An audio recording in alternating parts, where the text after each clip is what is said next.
That's a tree. That's a tree. Hey my needle drops. Anthony Fantano here, internet's busiest music nerd, gonna do an album review. Little Women, Throat. Little Women is a Brooklyn quartet, new album Throat, 7 tracks. It's pieces 1 through 7, like Throat 1 through 7, 41 minutes in total.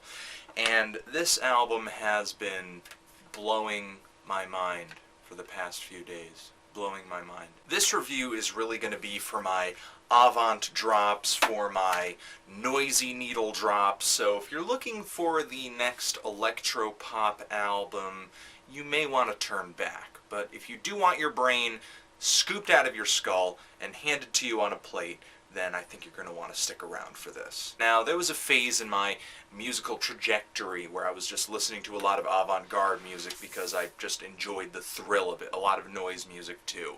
You know, your Cage, your Zorn, your Bronca, also minimalist composers like Philip Glass, also... You guys know I'm heavy into drone, listening to a lot of drone, listening to guys like Merzbow, Prurient, stuff like that. Also free jazz music and anything that I could kind of get my hands on in MP3 form from the New York no-wave scene, bands like DNA. And as a result, my tastes in it have become a little more picky. I'm a little desensitized to it sometimes, and it's you know, kind of hard for me to derive the same joy and thrill out of noise music because it's, you know, the excitement isn't there now like it was when I was first listening to it. So enter Little Women. The instrumentation on this LP isn't anything that you haven't heard before in your lifetime. You've got tenor saxophone, alto saxophone, electric guitar, and drums. And that is it, my friends. That is it. And also, want to make a very clear point of this, stress this, no effects. None. Not that I hear.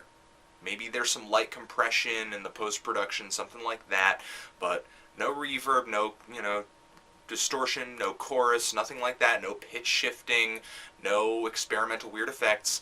This is raw musicianship here, my friends. And this raw musicianship translates into, really, and I'm being honest here, one of the most brutal experiences I've ever had with music on an album. You've got these flurries of drums that incorporate elements of jazz music, like metal music, grindcore, punk music, math rock, and you have these horns playing really dissonant intervals, and just the tone of the horns in the recording just blaring in your face, and you have these really sharp, pointy guitar sounds, just like kind of crunchy too, really just making this album something else. Just how aggressive and abusive this sound is, I just can't explain. But maybe I can liken it to this. You guys know, like if you were tied up to a pole and you had a blindfold on, like you have a cigarette in your mouth, and there's like a firing squad in front of you, something out of a cartoon or like out of one of those old westerns, and you were about to be shot at and executed. But instead of rifles, everybody in the lineup in front of you actually has fully automatic machine guns with an unlimited amount of rounds, okay? And once the album turns on, they're shooting you. And here's the bad part. Like, you know, here's the bad part. You won't die. You just won't die. So you're just forced to stay there on the pole alive and just, you know, feeling all the bullets go. I mean, literally, there were points when I was listening to this album, I started screaming. Like, I was listening to it and I was just going, ah, ah, ah. I was listening to this, and almost every time I do, if I just have this at a certain, you know, loud volume, this thing needs a loud volume. If I have this thing at a loud volume and I'm just really concentrating on it and I'm just listening to it, no distractions, my eyes just go wide as if I was like watching a really gory murder occur right in front of me. Like I'm just listening to the murder of music. Now, I'm going to link you to this band's MySpace. The first track off Throat is on there, at least at the time of me making this video. Give that a listen.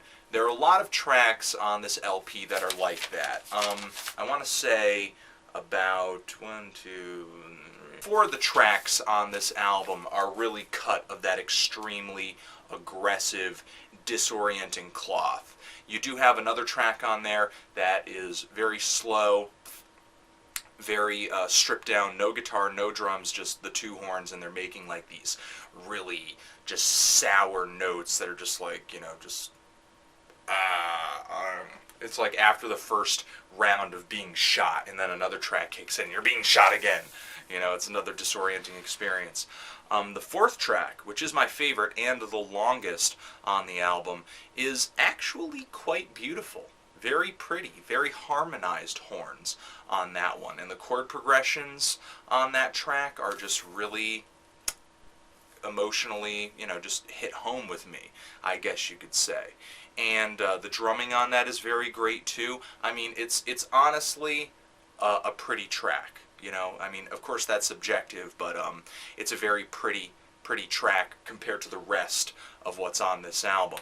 And yeah, I enjoy it probably the most out of all the tracks, but I enjoy it for a different reason than I enjoy the other tracks. You know, I'm enjoying it because traditionally, when we're talking about music and musicality, it's more traditionally musical. You know, it has things that are more widely accepted in greater society to be musical, like pretty notes and pretty harmonies and a chord progression and a, you know, consistency and interesting rhythm. It's a pretty track. It breaks down into some ugliness here and there, but, you know, it is a very pleasant track, I would say.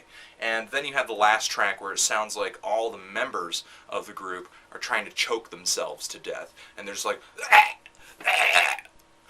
May I also add that guitarist Mick Barr drew the picture on the front cover of this album.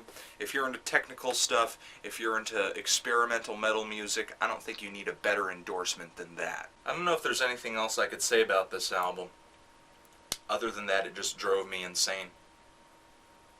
Yeah, it did. Really disorienting experience. And I highly, highly recommend it. Really, I do. I think I could give this a light 9. Yeah, this is really fucked up. You should listen to it. Forever.